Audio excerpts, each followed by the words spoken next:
যখন আমি ছোট ছিলাম বিছনায় প্রসাব করতাম, শীতের রাত্রে মার ডান পাশে শুয়ে আছি, যখন ডান পাশে প্রসাব করে দিছি রে বাবা, মা আমাকে ডান পাশ থেকে বাম পাশে শোয়াইছে। কিছুক্ষণ পরে বাম পাশেও প্রসাব করে দিছি। যখন বাম পাশে প্রসাব করে দিছি, ডান পাশেও প্রসাব করলাম, বাম পাশেও প্রসাব করলাম। এই শীতের রাত যদি আমি প্রসাবের ভিতরে ঘুমাই আমার ঠান্ডা লেগে যাবে, এই জন্য মা আমার প্রসাবের ভিজা জায়গাটায় শুয়া আমার একদম শুকনা জায়গাটায় শুয়েছে। কিছুক্ষণ পরে যখন ওই ভিজা জায়গা ওই শুকনা জায়গাটায় মার শোয়া জায়গাটায় প্রসাব করে দিছি, মা ওই শুকনা জায়গাটা থেকে উঠে এখন আর আমি কোথায় শরীরে সারাটা রাত তার বুকের উপরে নিয়ে ঘুমাইছে। ওরে বাবা আসেন, বাবা মার সামনে আমরা কিছু হলেই খারাপ আচরণ করি, মাদ্রাসায় পড়ালেখা করার জন্য আসছি, মা বাবাকে দেয় টাকা না দিলে মাদ্রাসা থেকে চলে আসবো। আজকে মাদ্রাসায় টাকা দিতেই হবে, না দিলে মাদ্রাসায় আর পড়বো না। তুমি যে এরকম ভাবে তোমার মা বাবাকে বলো, তুমি কি কোনদিন খোঁজ খবর কিছু কত কষ্ট করে বাবা মা টাকাগুলো উপার্জন করে? আজকের সকালবেলা যখন সূর্যটা উঠছে রে বাবা, যা দেখো তোমার বাবার মাথার উপরে দিয়ে সূর্যটা দেখতেছে। সকালবেলা যখন সূর্যটা উঠছে, তোমার বাবার মাথার উপরে দিয়ে সূর্যটা উঠছে। সন্ধ্যায় যখন সূর্যটা অস্ত যাবে, ওই অবস্থায় তোমার বাবার মাথার উপরে দিয়ে সূর্যটা অস্ত যাবে। কিন্তু বাবা এত কষ্ট করতেছে রে বাবা, তারপরও তুমি সন্তানে এমন জায়গায় রাখতেছে। সূর্য ওঠে ঠিক আছে, কিন্তু তোমার মাথার উপরে তোমার বাবার জন্য একটা ছাদ আছে, আসেনি? তোমার মাথায় যেন সূর্যের তাপ না লাগে, এই জন্য তোমাকে মাদ্রাসায় নিয়ে আসছে। তোমার যেন গরমটা লাগে, এই জন্য তোমার মাথার উপরে ফ্যান চলতে আছে।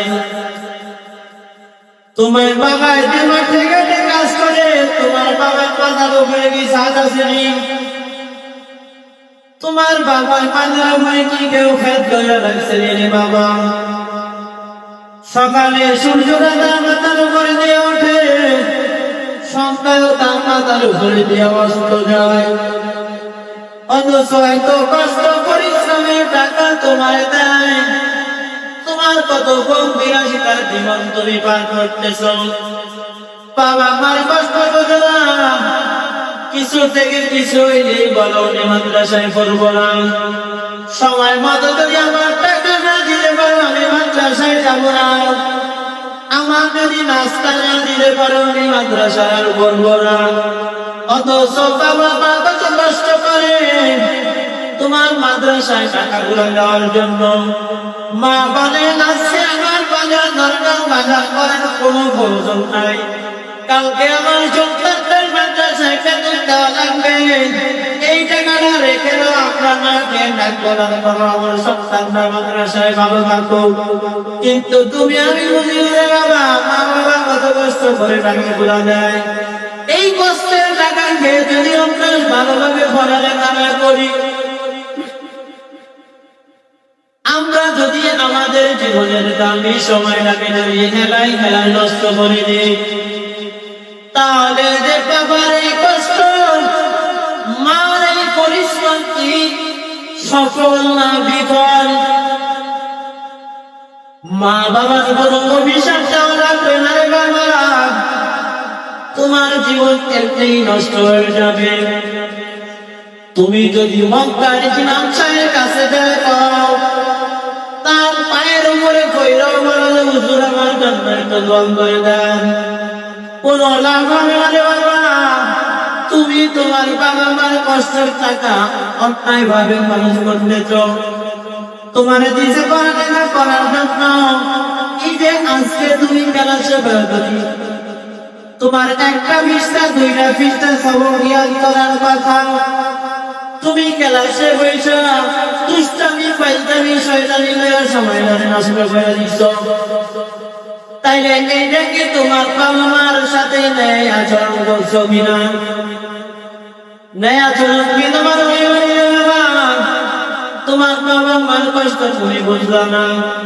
যদি তোমার বাবা মার কষ্ট, তোমার বাবা মার পরিশ্রম, তোমার বাবা মার সফলতার কথা তুমি যদি ভাবতা, তোমার বাবা মার মনের আশা যদি তুমি বুঝতা, তোমাকে অনেক আশা আকাঙ্ক্ষা মাদ্রাসায় দিছে বাবা, যে আমার সন্তানটা হাফেজ হবে, আলেম হবে। যখন আমি দুনিয়া ছেড়ে চলে যাব, হাজারো মানুষের সামনে আমার খাটের সামনে দাঁড়িয়ে বলবে, আমার বাবা আমি একজন হাফেজ কোরআন। আজকে আমার বাবার জানাজা নামাজ আমি পড়াবো। কয়েকটা মানুষের জন্য এর থেকে বড় সফলতা আর কিছুই হতে পারে না। যখন সে দুনিয়া থেকে চলে যায়, তার খাটের পাশে দাঁড়িয়ে তার মাস্টার সামনে নিয়ে তার সন্তান তার জানাজা পড়াইব। এর থেকে আর একটা মানুষের জীবনে পাওয়ার আর কিছুই থাকে না। অথচ এত বড় আশা নিয়ে তোমার বাবা মা মাদ্রাসায় দিছে রে বাবা, অথচ তোমাদের পায়গান দিয়ে বলতেছি এই সময়টাকে এগাই এগাই নষ্ট করিও না। যতদিন পড়ালেখা করবা, বাবা মার শ্রমের কথা একটু মনে করবা। তোমার বাবা যারা দেখলে দেখলে উপার্জন করুক রে বাবা, অনেক কষ্ট করে উপার্জন করে মাদ্রাসায় পাঠায়। আর যদি তুমি সঠিক মতো পড়ালেখা করো, তুমি সঠিক মতো সবক না দাও, সবক ইয়াদ না করো, খেলায় খেলার সময় নষ্ট করে না, তোমার বাবা আমার সাথে কঠিন কান্দারি হবে। বাবা মা যদি অভিশাপ না দেয়, এমনিতেই তাকে অন্তর থেকে অভিশাপ চলে আসবে। এই অভিশাপের কারণে তোমার জীবনে কোথাও সফলতা হবে না, তোমার জীবনে কোথাও উন্নতি হবে না। তুমি পড়ালেখা ছাড়া যদি কোথাও যাও, সেখানেও কিছু করতে পারবা না। সারা জীবন অপদস্থ অপমানিত হয়ে থাকতে হবে। এই জমিনে তোমার কোনো ঘৃণিত মানুষ কেউ থাকবে না। আমরা কি এই জমিনে ঘৃণিত মানুষ হয়ে বাঁচতে চাই রে বাবা? দুই হাত আল্লাহ দেখাও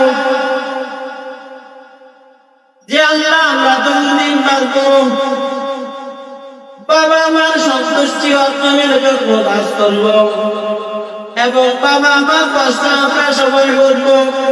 বাবা আমাদের লেখাপড়ার জন্য মাদ্রাসায় দিয়েছে, আমরা সঠিকভাবে লেখাপড়া করবো। আমরা সঠিকভাবে লেখাপড়া করবো নি? আল্লাহ আমাদের সবাইকে কি করো, তাওফীক দান করো।